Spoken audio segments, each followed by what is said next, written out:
We're coming up on the end of the year, which means that every publication is dropping its Game of the Year award, and Ubisoft is finding a way to lie about getting any of them. For me, this was always going to be the winner.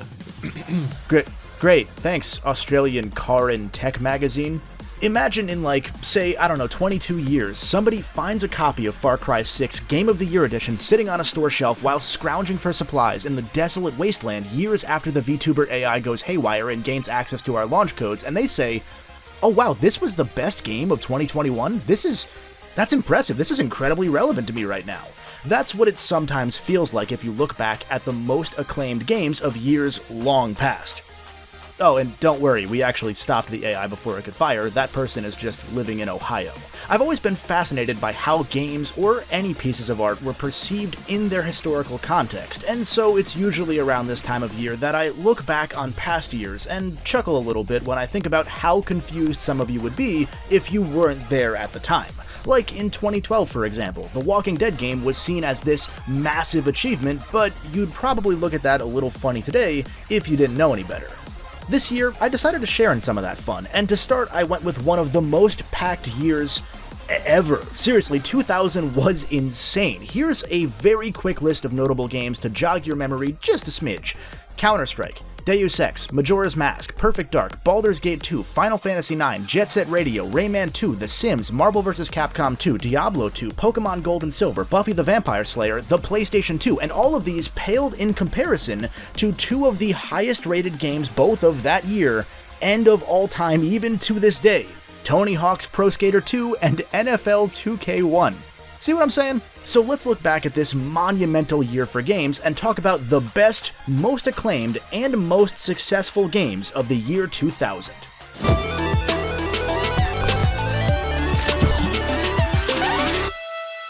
So first things first, we'll start with the best-selling games of this calendar year because, honestly, it's probably the least surprising run of this video. It's Pokemon. It's Pokemon, and honestly, it's a more impressive sweep than it's going to sound at first. Gold and Silver released in late 1999 in Japan and in the US and Australia in October 2000. In just 2000, it pulled 7.5 million sales, #1 worldwide for the entire year.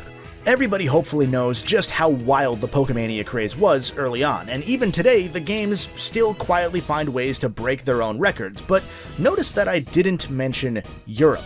See, localization into several different languages took a bit more time for many Japanese games back at this point in time, so Europe actually only got Red and Blue in 1999, it received Yellow in this year in 2000, and it wouldn't get Gen 2 until the following year. So that 7.5 million excludes one of the biggest regions in the world, and even in 2000, Gen 1 was still flying off the shelves in the US, where Gold and Silver pulled 4 million sales here, Gen 1 only pulled a few 100,000 less, and worldwide, the first Pokemon games still moved nearly 6 million copies.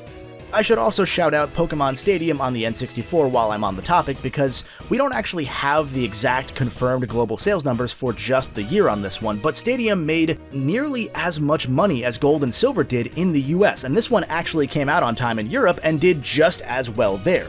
Also, fun fact, Stadium released on Leap Day in the US, so that game is technically only 5 years old. And it still looks better than Scarlet. Not far behind Pokemon on the sales chart is another Craze game, although not here. Dragon Quest VII released in Japan in August and wouldn't come out in the US for over a year. In Japan alone, it pulled almost 4 million sales, more than every Pokemon game sold there combined that year, and good enough to be the third best-selling game globally in 2000, despite being a Japanese-only game. Never underestimate how big Dragon Quest is in Japan, seriously. A Japanese-only Yu-Gi-Oh! Game had a similar effect, selling 1.6 million copies there that year, en route to becoming the best-selling Game Boy Color game ever in Japan. That alone was good enough to be the 10th best-selling game worldwide in 2000. Games like Tony Hawk's Pro Skater actually had the same effect going on, except almost exclusively in the US instead of Japan. There were a lot of different crazes going on in the late 90s. Like, seriously, the top 5 best-selling games in the United States in 2000 were exclusively Pokemon and Tony Hawk, and I'm not splitting up Red and Blue as separate games here. If I was, it'd probably be the entire top 10. Really, all you'd need to add is pro wrestling and you'd check off pretty much all the 90s boxes in one go. You can probably guess where I'm going with this. We don't have exact numbers for the sales of the WWF games in 2000, but they released multiple, at least 3 that I can remember, if not more than that, and those games sold almost as well as Diablo 2 that year. As in Diablo 2, the fastest-selling PC game ever at the time. You're supposed to be my friend! Tony Hawk's Pro Skater 1 and 2 sold most of their copies in the US, and Pro Skater 1 actually outsold 2 this year thanks to the late releases on the N64, Game Boy, and Dreamcast picking up the slack. Both ended up in the top 10 with about 2 million sales each, just above Majora's Mask. Rounding out the top sellers list are Gran Turismo 2, which sold right between Pro Skater 1 and 2, and Final Fantasy IX, which was the 4th best-selling game of the year, and neither of those should really be a surprise. There's one really fascinating oddball that I want to throw in as well before we move on: the best-selling game in the UK in 2000, Who Wants to Be a Millionaire? The British version of this game was the first UK-developed video game ever to reach 1 million sales there, and as far as I've been able to find, it to this day holds the longest consecutive streak at number 1 on the UK sales charts at 4.5 months. Incredible.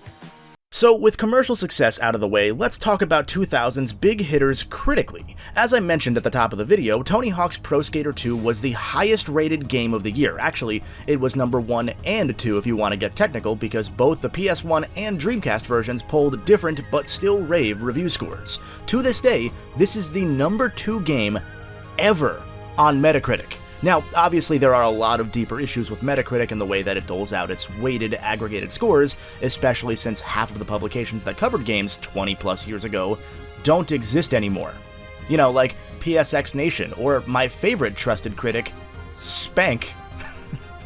This game is so fat, man. It's sick. I genuinely tried looking up this publication, but it turns out no matter what search terms you add to the word Spank, it does not go well at all.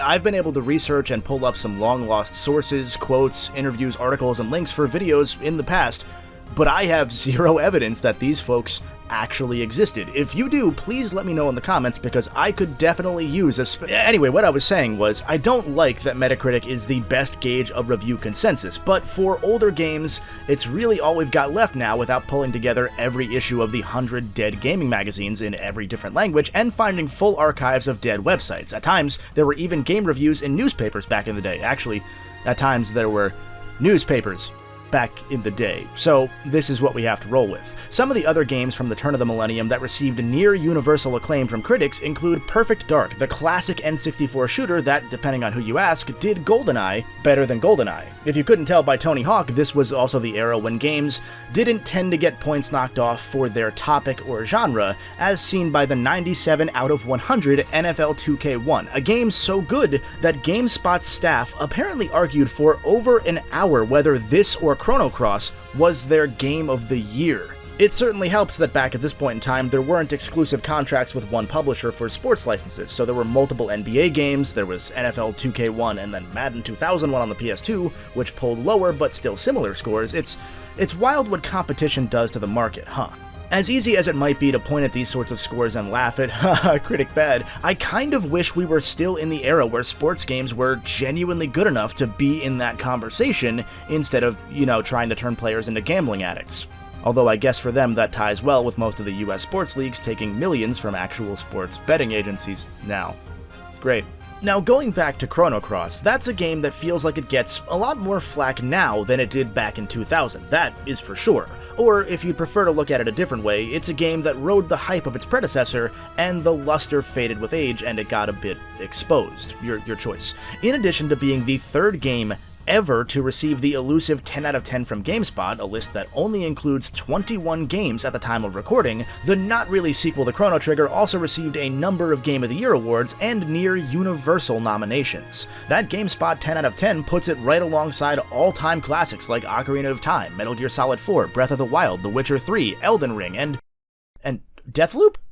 Really? Deathloop?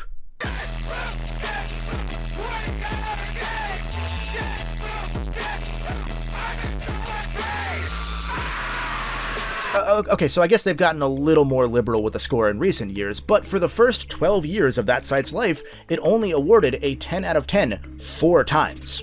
However, if you asked your run-of-the-mill JRPG fan about Chrono Cross today, though, you almost certainly wouldn't get that sort of praise about it. In fact, if you asked your run-of-the-mill JRPG fan about Chrono Cross, they would be confused and ask if it was inspired by Persona or something. I think its legacy maybe fell into Chrono Trigger's much larger shadow over time alongside the series',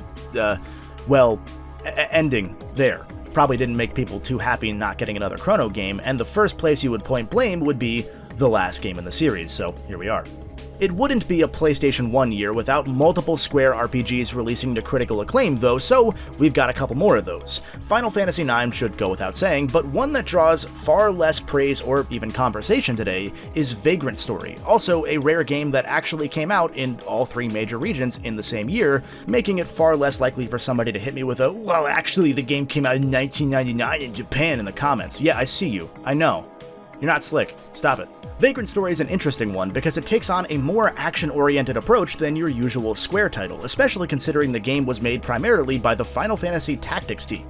This game's got a robust crafting system, a sort of real-time combat system with full limb targeting. Think Parasite Eve or the modern Fallout's VAT system, or the original Fallout's, all of the original Fallout's gameplay, but only like 2 of you have ever played the old Fallout games, so you wouldn't know what I'm talking about. There's no way I can really do this game justice in just a couple sentences, but it's one of the most graphically striking PS1 games out there, full of great cinematography and entirely real-time in-engine cutscenes, with a fully controllable gameplay camera, meaning that they couldn't hide behind creative angles. Every part of this game had to be intricately designed for even first-person gameplay, because that's a thing here too. And thanks to a surprising restraint in using 0 pre-rendered FMV cutscenes, they squeezed this entire game into only 90 megabytes of size. Wild.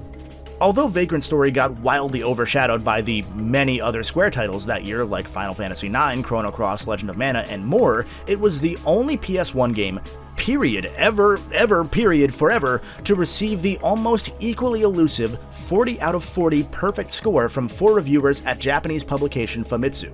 Although it got that score in 1999 because the game came out in 99 in Japan because, again, as you might well know, dates are hard. Vagrant Story ended up getting overshadowed in part because Square had to burn all of the PS1 games it could as quickly as it could. With the PS2 launching in March 2000 in Japan and in the fall elsewhere, Square and Tony Hawk were pretty much the main releases holding the PS1 up during this year as everybody else prepared and moved on. In fact, Sony's only published release that pulled notable scores was Spyro 3. But then the same sort of thing was true for Nintendo outside of Pokemon. Sure, you had your games like your Mario Parties and your Mario Tennis but Rare was the one holding down the fort with Perfect Dark and Banjo-Tooie. Other than those two and an all-timer like Majora's Mask, it was a quiet year on their console front with internal prep for the coming GameCube launching the following year.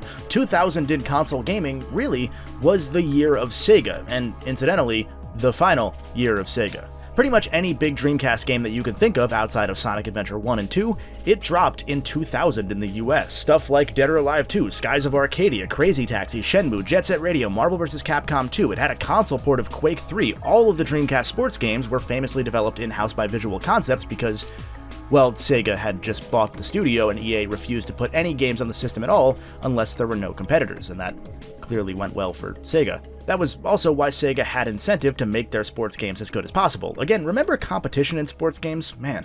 The Dreamcast may have burned fast, but man, it burned bright. But even more than that, 2000 was a masterclass of a year for PC players. Some of the games that won 2000's Game of the Year from publications include some absolute PC classics like Deus Ex, Diablo 2, and although it won RPG of the Year many a time, Baldur's Gate 2 usually fell just short of those two in the overall race for Game of the Year, while taking a number of Reader's Choice Game of the Year awards to make up for it. Thief 2 released in early 2000 to rave reviews. By the end of the year, Counter-Strike had officially released after originally dropping as a mod in 1999. A mod so good that it got the modders hired by Valve, leading to one of the most successful games and series ever. The game that pulled the most overall Game of the Year awards in 2000 was also a PC game, but I'm gonna guess you probably can't think of which one it is. The Sims. Yeah, The Sims. The spread was so varied in 2000 that no game really won a consensus Game of the Year, if that's really a thing you can call anything. And it also helps that this was the era in which many publications awarded Game of the Year based on platform. So a game like Final Fantasy IX might win Best PS1 or Best Console Game of that year from a couple publications, while another would take PC Game of the Year from that same group, and Pokemon or something would sweep the Best Handheld Game of the Year category. Even considering the stiff competition from this particular year in terms of quality, it's hard to deny that The Sims is one of the most defining games of 2000, and really of the decade afterwards. It spawned a series of games that sold hundreds of millions of copies. It's a game that broadened the horizons of who even played video games, opening the door for and being a gateway to a more casual audience. The game is commonly credited with breaking the gender barrier for games, with 60% of players identifying as female. These may not be the same kind of game at all, of course, but it's not at all a stretch to say that your Animal Crossings and Stardews, for example, don't have the chance to break out of a much smaller niche years or decades later without The Sims paving the muddy dirt road behind it as it walked. Or, perhaps more accurately, as it stood in front of the refrigerator confused for 6 hours instead of going to work. But this is, of course, just a selection of 2000's games. There are another probably few dozen noteworthy titles that maybe stick out as nostalgic favorites of yours, and there's no way I could really get to all of them, and neither could anybody at the time. That's why I mentioned the ones that were the highest selling or widely considered the best of them. But just as an example of what I didn't get to touch on, the Hitman series got its start in 2000, as did Total War. The whole ass PS2 launched with timeless classics like Cue Ball Billiards Master. Well, at least early adopters had SSX, Midnight Club, and Time Splitters, because the rest of that launch lineup, whew, you want to complain about the light launch lineup of the current consoles? I wouldn't want to see how you'd react to the PS2. I mean, hell, just for reference, they may have been niche at the time as far as the US was concerned, but From Software, Dark Souls and Armored Core From Software, they released 3 PS2 games on launch day. 3! 10% of the PS2's launch library was developed by FromSoft. How do they do that?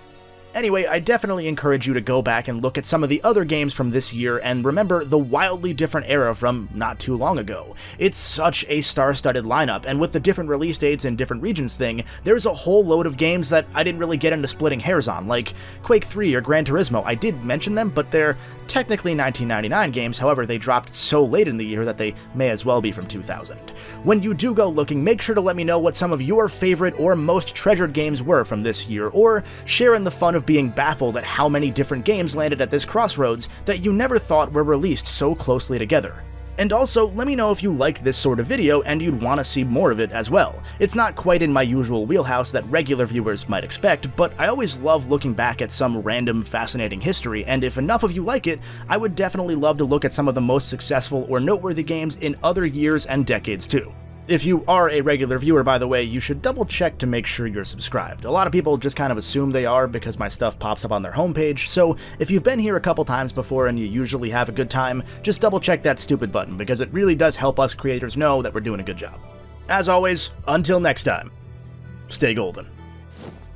This video is brought to you in part by my wonderful crew of Patreon supporters here. If you'd like access to the Golden Colt Discord server, early and ad-free videos, exclusive Q&As, and much more, including seeing your name on this fancy list, it's only $1 a month over at patreon.com/thegoldenbolt. Special thanks to Goldstorm07, Cloudy Boy, Cranky, Jumprock, Karigane564, Malcavio, Mason Hunt, Philly D360, Phyrexian Sleeper Agent, Rodney220, the FOE3, The Critic of Innocence, Thomas Kuzma, Arlen B, Captain Squid, Chef Kilo, The Crazy Even, Damien W, Eclipse 2025, Epo90, Harry, HCSP1, Hotzi, I Pay My Cam Girl So Why Not You, Ibathon, James Boss, Justin Gregoire, famous Twitch streamer JTart9, Lupine Pariah, Maxi89C, The Milkman, Moises, Patrick Jackson, Rye, Shadow Nexus, Stefan, Smoothies, Terminally Nerdy, Wayne is Boss, WDog999, William Bundy, and Buckles Chucklow.